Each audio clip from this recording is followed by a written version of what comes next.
Now what we want to do is now use this downloaded model to make inferences, and one way we want to do it is make our object detection service class in which we can put a method called detect, and we can then under this API version 1 there was an example service.py, and this was the main entry point of the web services.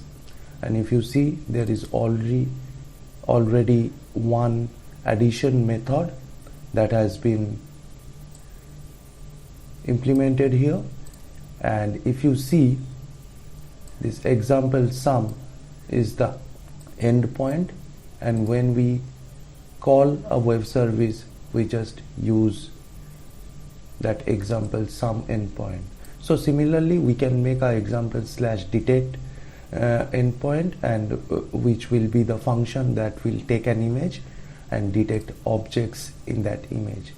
So in order to do that, what we want to do at first is rename this DL example service, and if we go inside this DL example service, it will take us to the class that is already in the service.py, and here you can see there is already an add function that is being implemented. So what we're gonna do is at first we're gonna rename this class.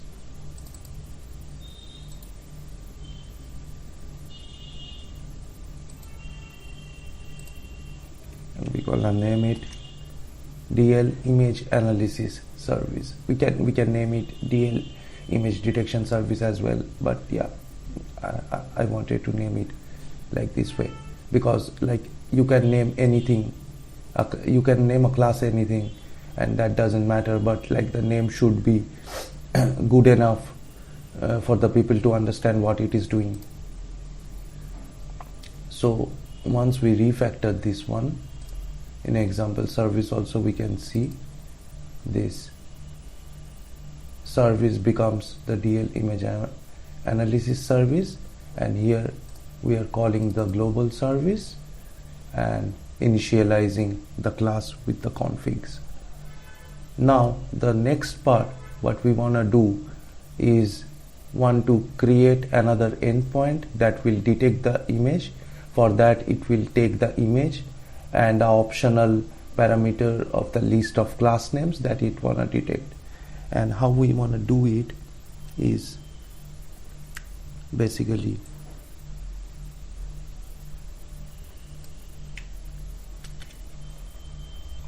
create a new function like this, and we have to download, we have to also set the dependency of numpy, because we are sending the image, we will be sending the image from the request as data bytes, and we have to convert that data byte image into a numpy array in order to process it. So let's just import numpy as well here.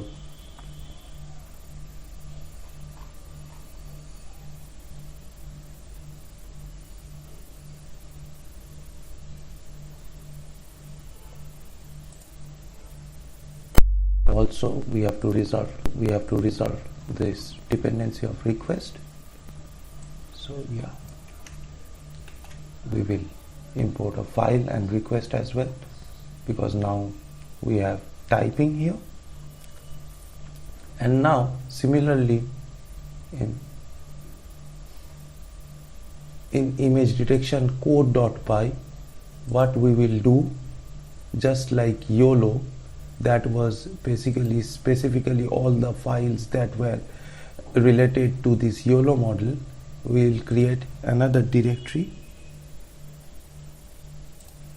and name it the service directory, and this service directory will have a new object detection service.py. And what this object detection service.py is doing, it is basically initializing all the parameters that we needed to initialize earlier in the Yolo 4 model. So basically all these runtime command line arguments that we were passing for a detect.py for our Yolo model, we just replaced only the needed configurations when the object detection service class initializes. And what we are going to do is we are going to load the model when the object detection service class initializes. So basically it checks whether it want to load a TensorFlow Lite framework, or it will load the saved model from the final web path, and this final web path we all get from the config or the default path. And if you see, this was the final web path that we used to convert this YOLO4.wets file into a .pb file. So this is what we mentioned in this object detection service. And then in this detect function, what we are doing is just reading the image in CV2 and then doing some pre-processing on that images. And once we are done with that pre-processing, we just do the inferencing based on the model type, and we get boxes, scores, classes, and validation. So this is nothing but a replication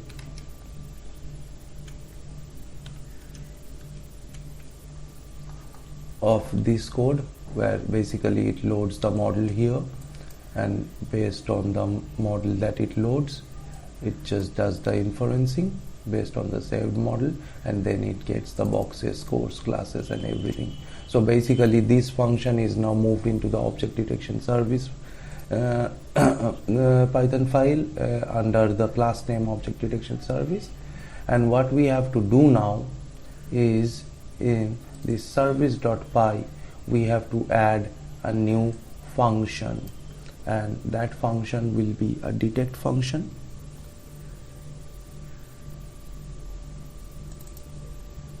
And what we're gonna do,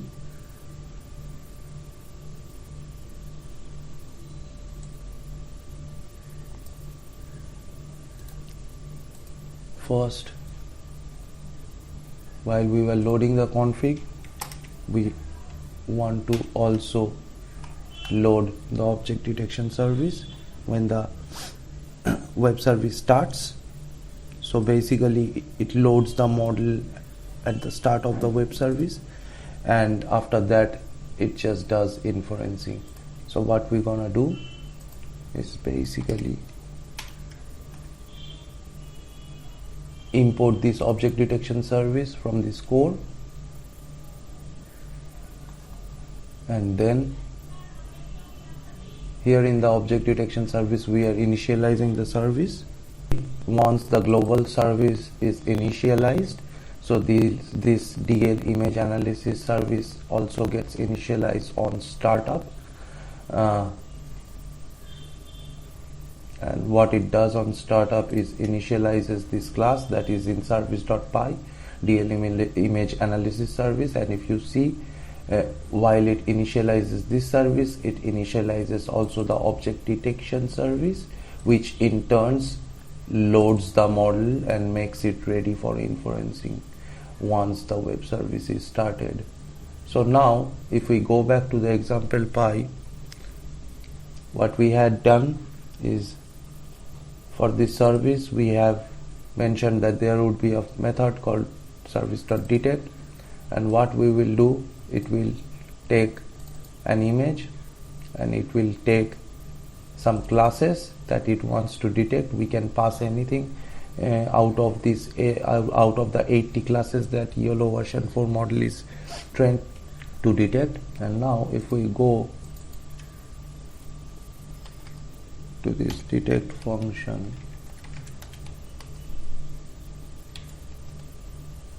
is there no detect function here anymore? We have this, right? But in service we still do not have any detect function. So what we're gonna do, we're gonna add a new function that will take an image that would be mostly numpy array,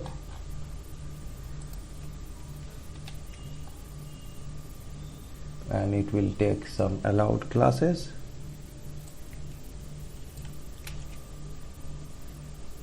that can be none as well. So we'll also put some typings, and basically what it will do is it will take the image, and what it will call the object detection service class, and inside which we have a detect function. And once it have done the inferencing, we have the raw detections like the boxes, scores, classes, and valid detections, and these are the raw tensor variables of the inference result. And what we want to do is take those raw tensor results and convert them into human readable formats. So basically these are all the functions that was also there in the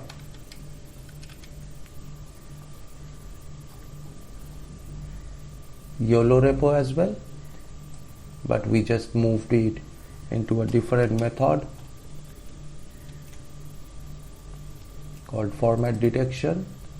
And what we do here is also pass the allowed class, so it checks if the allowed class is not none or all, so it takes all the 80 class names that it wants to detect. Otherwise it will take only the class names that we pass in our web service endpoint here.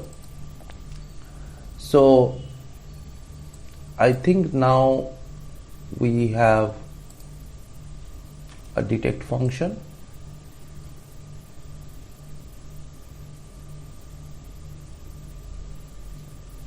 that can actually take an image and do inferencing on it. So let's just give it a run and see if everything runs properly or not.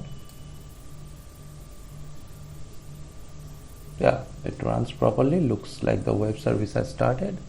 Now what we're gonna do, we have to make a script in order to call the function. And what we're gonna do is just create a new script that will request this image detection service now to detect an image for inferencing. And how we gonna do that is under scripts, we're gonna add a new detection script that will call this web service.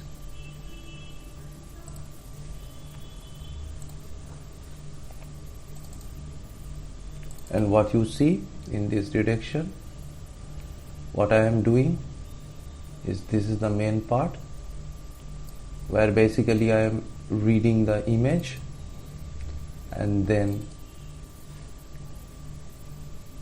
making a request directory object where I put the data, the classes to be detected, and some ID that goes with that. And basically this becomes my endpoint now, example detect.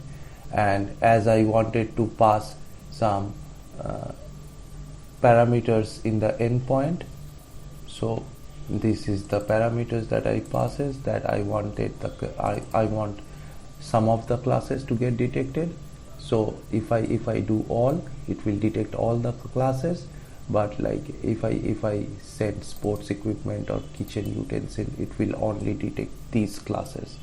So basically now we can just keep it there, and then what we're gonna do is print the response that we are getting, and once we get the response we can just draw the bounding boxes that we get from this response. So yeah, let's just run this once. Our service is already up and running, and if we have to run this now,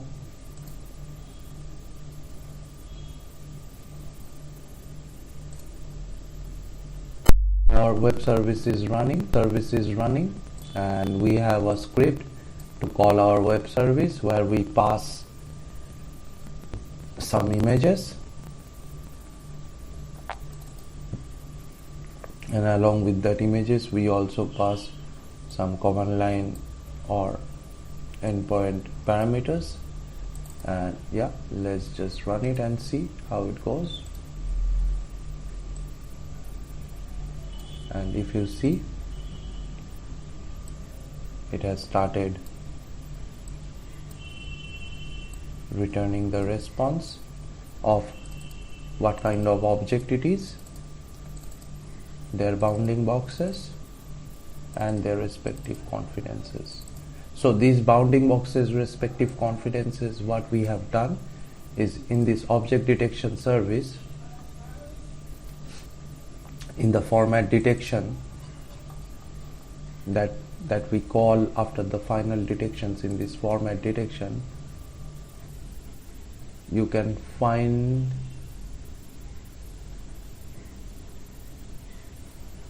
the things here.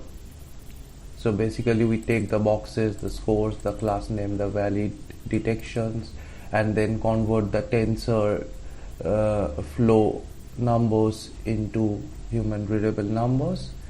And after we have done all this, in this get objects, what we do, we just create a dictionary where we put the bounding boxes for each objects and their confidences, and as a class name we just and as a dictionary key we just put the class name of that object along with the counts.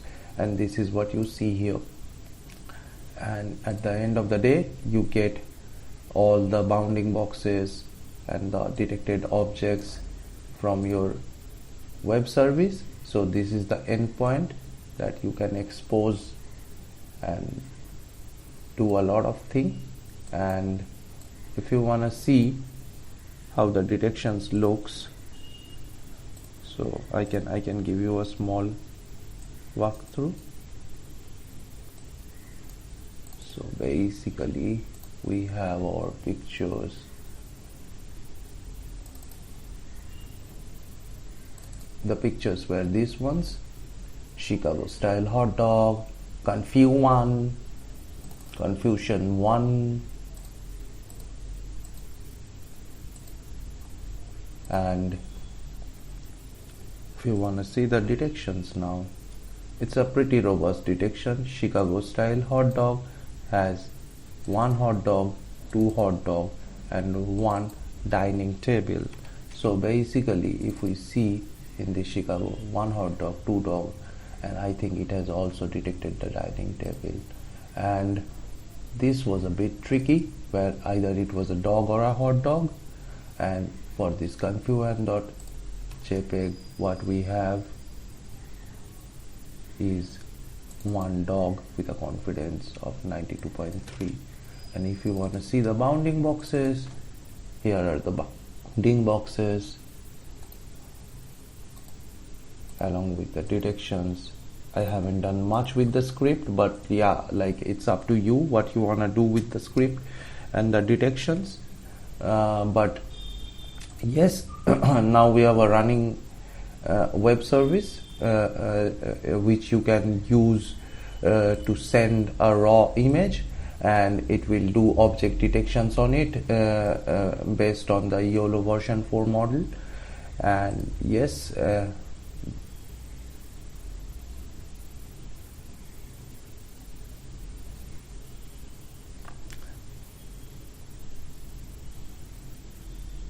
so you can find this repo.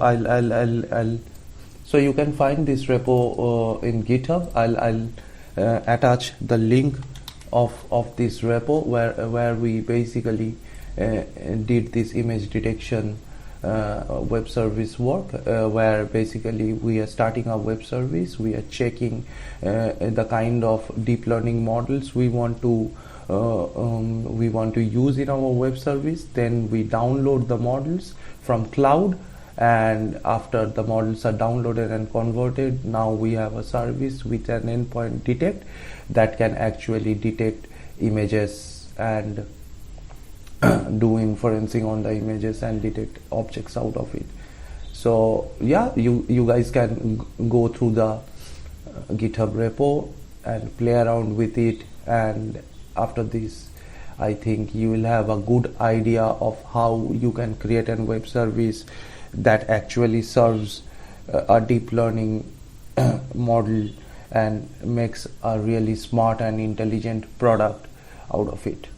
So basically what you can do next is make a Docker out of it and then deploy it in any server or like clusters like Kubernetes or anything, and then with the help of this web service and endpoints you can just access them from anywhere in the world. So that was all from me today. Hope you have learned a lot, and I'm really sorry for the background noises. I couldn't help the background noises for much of the time, but yeah, I think you have got a fairly good idea of how we use deep learning models in the industry, and how we make use of the web service and the FastAPI along with the other tools that we have mentioned here. Thank you and have a nice day.